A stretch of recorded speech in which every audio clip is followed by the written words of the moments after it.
અંકલેશ્વરના ધારાસભ્ય અને પંડવાઈ સુગરના ચેરમેન ઈશ્વરભાઈ પટેલ દ્વારા એક ચૂંટણી સભાની અંદર કોંગ્રેસના આગેવાન વલ્લભભાઈ પટેલની પ્રતિક્રિયા આપતા ગણેશ સુગર બાબતે જે એમણે વાત કરી છે એ બાબતે આપનું ધ્યાન દોરવા માગું છું.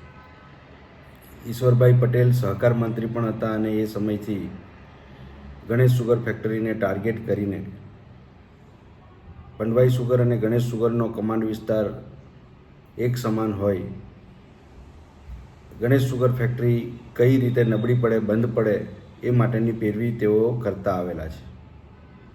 અને જે પ્રમાણે અનૈતિક રીતે છેલ્લા 10 વર્ષથી આ સુગર ફેક્ટરીની ચૂંટણી થઈ નથી. છેલ્લી ચૂંટણી 2015માં થયેલી અને ત્યારબાદ એમણે સમગ્ર ગુજરાતની જે સુગર ફેક્ટરીઓ છે એને નિર્દિષ્ટમાંથી પ્રાથમિક મંડળીમાં તબદીલ કરવાનો એમના સહકાર મંત્રીના પદ દરમિયાન એમણે નિયમ બનાવ્યો અને એના કારણે સહકારી મંડળીઓની ચૂંટણી પોતે સંસ્થાએ કરવાની થતી હતી. અને એ બાબતનું કોર્ટની અંદર લિટિગેશન થતાં ખૂબ લાંબા સમયથી આ ચૂંટણી પ્રક્રિયા અટકી પડી છે. સરકાર હાઈકોર્ટની અંદર પણ નિર્દિષ્ટ મંડળીની અંદર તબદીલ કરવાના નિર્ણય માટે હારી ચૂકી છે અને આજે સહકારી સંસ્થાઓનું ભાજપીકરણ કરવાના ઈરાદાથી એ તમામ સંસ્થાઓની અંદર કોઈપણ પ્રકારની નિષ્પક્ષ ચૂંટણી યોજવામાં આવી નથી રહી. ગણેશ સુગર ફેક્ટરીની અંદર છેલ્લા 4 વર્ષથી સરકાર નિયુક્ત કસ્ટોડિયન કમિટીને બેસાડી દેવામાં આવી છે અને એમાં પણ જે ખેડૂત નથી, જેને ખેતી સાથે કોઈ લેવા દેવા નથી, એ માત્ર ભાજપના ખેસ પહેરી અને એમને ગણેશ સુગર ફેક્ટરીના વહીવટમાં બેસાડી દીધા છે અને સુગર ફેક્ટરીની આખી ઘોર ખોદી નાખી છે. દરેક વર્ષે પાછલા બોર્ડ ઉપર દોષનો ટોપલો ઢોળી અને ખેડૂતોને ભાવની અંદર અન્યાય કરી રહેલા છે.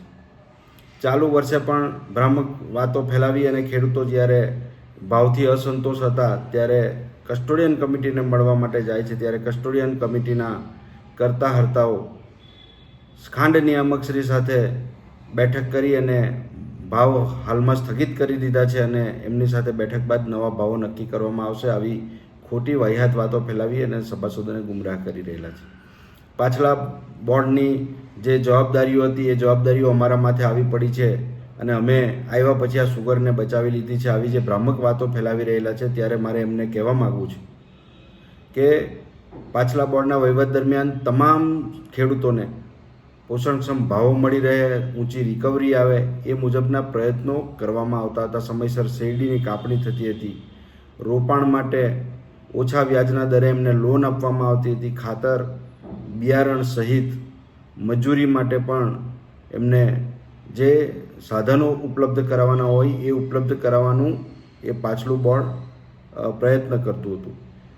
તમારા આવ્યા પછી સંસ્થા દિવસે ને દિવસે કઠડી રહી છે, નબળી પડતી જાય છે, ક્રશિંગ ઓછું થતું જાય છે, રિકવરી ઐતિહાસિક રીતે પાછલા વર્ષોની અંદર છેલ્લા પાયે 8%ની આસપાસ રિકવરી પહોંચી છે અને એના કારણે ચાલુ વર્ષે તમે ભાવ આપી શકવાની સ્થિતિમાં નથી અને ખેડૂતોનો અસંતોષ જોઈને પાછલા બોર્ડ ઉપર દોષનો ટોપલો દોડી રહેલા છો.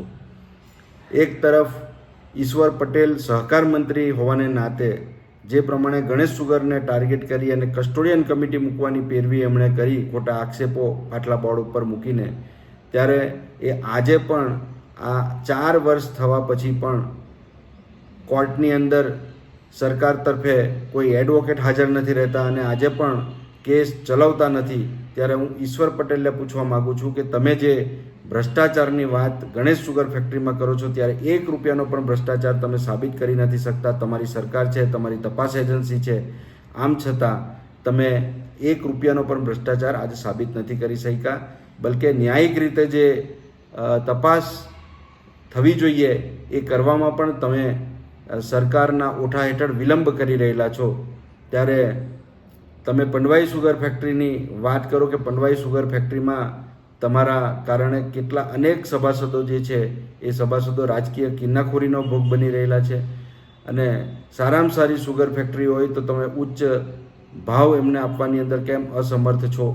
જે આક્ષેપો વલ્લભભાઈએ કરેલા છે એ આક્ષેપોથી નાસીપાસ થઈને બેફામ વાણીવિલાસ એમણે કરી અને ગણેશ સુગર ફેક્ટરીનું આખું બાકીદારોની લિસ્ટથી માંડીને મોલાસીસમાં બહુ મોટા પાયે ભ્રષ્ટાચાર થયેલો હોવાની વાત કરી છે. ત્યારે હું ઈશ્વરભાઈને નમ્રતાપૂર્વક પડકાર ફેંકવા માગું છું કે ગણેશ સુગર ફેક્ટરીના તમે જે મોલાસીસ વેચાણની જે વાત કરી છે એ જ સમયગાળા દરમિયાનના તમારા પંડવાઈ સુગર ફેક્ટરીના મોલાસીસના વેચાણો જાહેર કરો.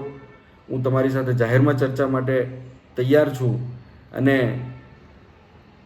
પ્રજાને, સભાસદોને બંને ફેક્ટરીના બતાવો કે ગણેશ સુગર કરતાં કેટલો મોલાસીસ ઊંચા ભાવે પંડવાઈ સુગર ફેક્ટરીએ વેચેલો છે એ સમયગાળા દરમિયાનના તમે આંકડા જાહેર કરો એવી વિનંતી કરું છું. માત્ર બેફામ વાણીવિલાસ કરવાથી, રાજકીય કિન્નાખોરી રાખી અને તમે સંસ્થાને નબળી પાડી શકો, સભાસદોને નુકસાન પહોંચાડી શકો, પણ આવનારા દિવસોની અંદર આ નુકસાન માત્ર ખેડૂતોનું કે સંસ્થાનું નથી થવાનું, પરંતુ આ વિસ્તારના તમામ લોકોનું નુકસાન છે. આ વિસ્તારની અંદર જે ખેડૂતોને માટે